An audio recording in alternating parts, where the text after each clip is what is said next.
¿Fue muy difícil dar el salto de el bisturí, por así decirlo, al lápiz, de convertirte en escritor? ¿O siempre Mira, tenía el bichito?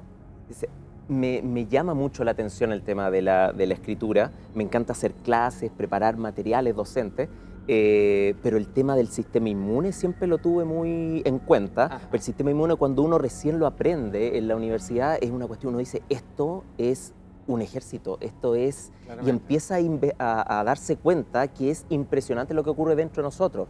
Y contactando a 3 artistas del mundo del cómic chileno, hicimos Inmuno en un periodo de 2 años y medio. No, pero estupendo, el trabajo gráfico, y por cierto, me queda pendiente leerlo, no me cae la menor duda, a propósito que terminé tu novela, de que debe ser un trabajo así, pero redondito y exquisito. Además que uno, para aprender sobre el Sí, sistema pues. inmune, que nunca está de Sí, más. esa es la idea de aprender, pues, tiene una base científica bien estricta, justamente para que todos puedan entender cómo funciona el sistema inmune que todos tenemos finalmente.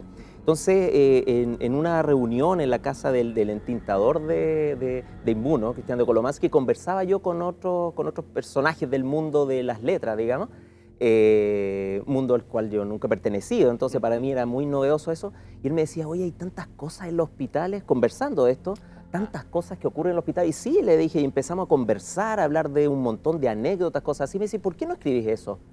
Dije, es que no sé, nunca he escrito una novela, pero escribiste un cómic. Ya, pues entonces escribí una novela. Y ese Claro. día, al día siguiente, yo ya lo estaba escribiendo. O sea, me metió el bicho en la cabeza y yo dije, hay tanto para contar de esto.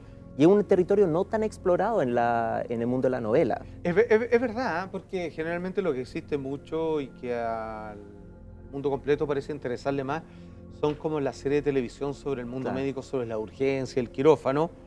Y aún así, por ejemplo, en YouTube, digamos, a verificar, digamos, la verdadera naturaleza de ciertos registros, uno constantemente se da cuenta que en los hospitales, tanto casi a veces como en un cementerio, se producen estos fenómenos inexplicables, vamos a decir. Aprovecho de preguntarte, Daniel, tú como un hombre de ciencia, en lo poco que hemos conversado antes de esta entrevista, tú eres muy riguroso, eres un catedrático real de la medicina, del concepto biológico de alto estudio con respecto a los funcionamientos del cuerpo de una persona. ¿Cómo te tomas tú la posibilidad de que exista, cómo decirlo, otro plano de la existencia, digamos, donde la biología no opera? Sí, uno se forma en la escuela de medicina con un rigor científico. Finalmente es lo que uno practica en el día a día, o sea, lo que vamos a recetar a un paciente es algo que debe tener generalmente evidencia compatible, ¿ya? Ujú. Porque hay una vida de por medio, está la salud de alguien de por medio. Claro. Por lo tanto, claro, partimos desde el ámbito de la ciencia. Ahora, cuando uno empieza a practicar la medicina y lleva años ya en esto, uno se empieza a dar cuenta y a conversar con otros colegas que hay cosas que realmente no tenemos explicación, Mm. ¿ya? Y empezamos a ver situaciones llamativas en hospitales, en centros de atención médica, y decimos, ¿sabes qué? Esto se escapa a lo que conocemos en la ciencia. Entonces, Mm. tan desafiante como tratar de explicar las cosas a través de la ciencia es darse cuenta que no todo puede ser explicado por la ciencia, Es ¿ya? verdad, claro. Porque uno puede cometer el grave error de decir, no, es que todo va a tener una explicación científica y forzar el tema. Pero hay situaciones en que uno se da cuenta y dice, ¿sabes qué? No, esto no tiene explicación. Hay un área que no conocemos, que es Ujú. justamente lo que viene después de la vida, ¿ya? Y esa Ujú. transición especialmente, la transición entre la vida y la muerte, lo desconocemos absolutamente y nos encontramos con unas sorpresas de repente que nos dejan helado, digamos. Ujú. Ahora, ¿existe, crees tú, fuera del funcionamiento de un cuerpo, de un ser humano, algún tipo de energía que se podría manifestar afuera, incluso al ya no estar ocupando un envase biológico? Te lo voy a preguntar de otra manera, incluso como paciente médico, ¿consideras tú que las emociones están vinculadas al diagnóstico de un paciente o que influyen, agravan o mejoran la enfermedad de un paciente? Claro, la última parte de la pregunta es la más fácil de responder, digamos, Ajá. porque eso está absolutamente demostrado. O sea, se sabe que la situación emocional de un paciente influye en el desencadenamiento de una enfermedad, Mm. ya no es la causa en sí, pero sí el desencadenante, y en el agravamiento de la misma también. O sea, yo como reumatólogo me toca ver pacientes con artritis reumatoidea, por ejemplo, y de repente una paciente que viene sumamente bien controlada con su tratamiento perfecto, impecable, de repente llega de un día para otro mal. ¿Y qué le pasó? ¿Algo en su vida? Cuando uno ve que las cosas no calzan, se empieza a preguntar y me dice, sí, perdí a mi mamá la semana pasada. Y desde ahí me fui a pique, me dicen. Entonces, efectivamente, el estrés, está sumamente confirmado que el estrés es un factor de riesgo para enfermedades cardiovasculares y para enfermedades reumatológicas también. O sea, efectivamente sí, las emociones y el desgaste emocional de las personas sí afectan efectivamente a su salud más orgánica, digámoslo así.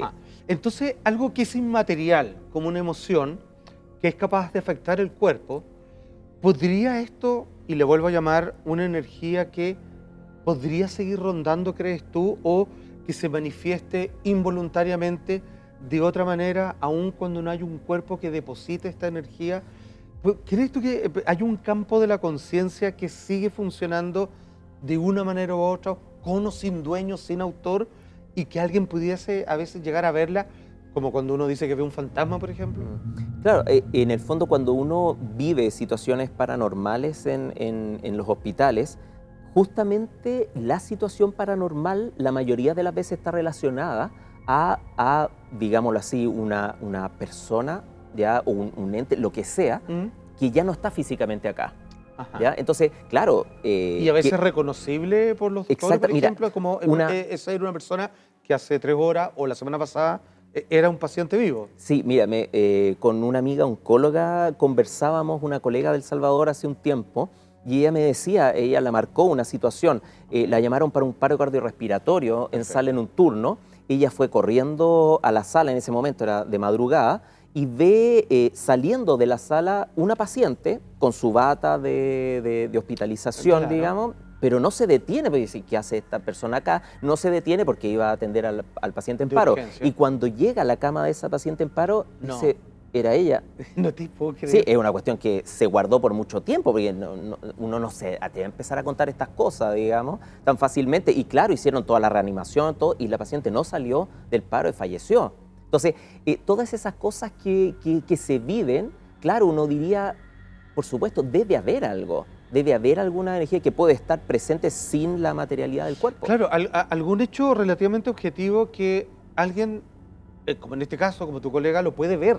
Sí. Cuéntame un poco más de eso. ¿Te dio algún detalle? La doctora ve a este paciente que no sabía que era quien iba a atender. ¿Ella reaccionó frente a la doctora corriendo? ¿Estaba ensimismada o estaba pendiente de lo que sucedía a su alrededor? Fue una situación, me decía ella, de fracción de segundo. O sea, ella se dio cuenta que había un paciente pasando por ahí. Pero deambulando, pero nada más. O sea, no pudo más porque iba corriendo hacia la atención del paciente en paro. Entonces, situaciones así vemos, ¿ya? Entonces, por eso digo, uno se da cuenta que hay cosas que no están en los libros de ciencia, los libros de medicina, y por lo tanto el tema es, aceptemos que hay algo más, pero tampoco empecemos a tomarlo como parámetro para tomar decisiones con los pacientes ni nada de eso. O sea, es saber que hay algo que se nos escapa del entendimiento, ¿no? Absolutamente. Mira, te voy a preguntar por casos personales tuyos, pero mira, déjame indagar un poquito más sobre el escenario que es un hospital. Decíamos, ¿no?, que como que un cementerio uno dice, bueno, que casi está de sobra decirlo porque hay un cuerpo enterrado y pareciera que el último adiós que le dio la familia puede generarse alguna circunstancia, si es que la conciencia todavía, digamos, tiene un saber de sí mismo. Pero en un hospital, fíjate que uno lo piensa, no es tan raro porque fallecen personas a veces ahí y generalmente cuando uno está hospitalizado, hay altos picos de estrés, o sea, hay un levantamiento de estas emociones que es rudo, o sea, perdón por el comparativo, pero basta cuando uno quiere llevar a su mascota a un veterinario, no lo encuentra para nada simpático, quiere salir arrancando.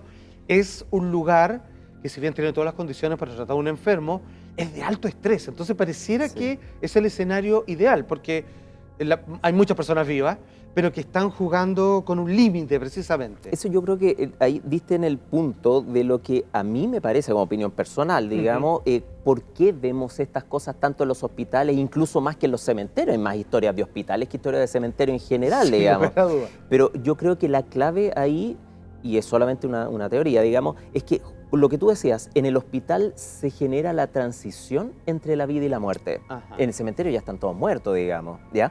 Pero en el hospital es ese proceso, esa transición entre la vida y la muerte, que es el proceso más enigmático que existe en la ciencia, en la cultura, en la religión, en todo punto de vista. Y yo creo que eso es lo que lo hace distinto. Mira este capítulo completo haciéndote miembro de YouTube o suscribiéndote a Mega Go.